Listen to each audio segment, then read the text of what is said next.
Zion classics TV news time. നമസ്കാരം, Zion classics ടിവിയിലേക്ക് സ്വാഗതം. ആലപ്പുഴ രൂപതാംഗമായ ഫാദർ ബോയ ജോണി ഇനി പാപ്പയുടെ ചാപ്ലിൻ. ആലപ്പുഴ രൂപതയിൽ നിന്നുള്ള വൈദികനായ ഫാദർ ബോയ ജോണിയെ മാർപ്പാപ്പയുടെ ചാപ്ലിനായി നാമനിർദ്ദേശം ചെയ്തു. വത്തിക്കാൻ നയതന്ത്ര മേഖലയിൽ നൽകുന്ന സേവനത്തിനുള്ള അംഗീകാരമായി മോൺസിഞ്ഞോൺ എന്ന ഓണററി പദവി നൽകാനുള്ള തീരുമാനം വത്തിക്കാൻ മെയ് 21 രാവിലെ ആലപ്പുഴ ബിഷപ്പ് റവറൽ ജെയിംസ് ആനപ്പറമ്പിൽ അദ്ദേഹത്തെ അറിയിച്ചു. മാർപ്പാപ്പയുടെ ചാപ്ലിൻ എന്നത് മോൺസിഞ്ഞോൺ എന്ന ഓണററി പദവിയാണ്.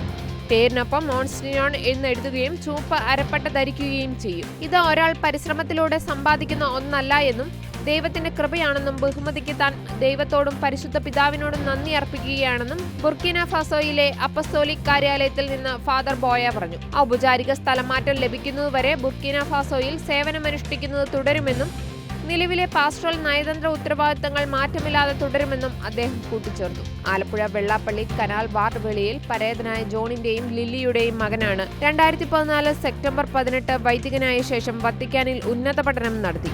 ആലപ്പുഴ രൂപതയിൽ സേവനം ചെയ്യുന്നതിനിടെ 2021 ജനുവരിയിലാണ് വത്തിക്കാൻ നയതന്ത്ര വിഭാഗത്തിൽ സേവനത്തിന് നിയോഗിക്കപ്പെടുന്നത്. ബുർക്കിന ഫാസോയിലും നൈജീരിയയിലും അപ്പസ്തോലിക് ന്യൂൺഷ്യേറ്ററിന്റെ സെക്രട്ടറിയായി സേവനം ചെയ്ത അദ്ദേഹം കഴിഞ്ഞ 7 മാസമായി ആഫ്രിക്കയിലെ ബുർക്കിന ഫാസോയിൽ സ്ഥാനാപതിയുടെ ചുമതല വഹിച്ചു വരികയാണ്. കൂടുതൽ ക്രിസ്തീയ വാർത്തകൾക്കായി ഈ ചാനൽ മറക്കാതെ സബ്സ്ക്രൈബ് ചെയ്യുക.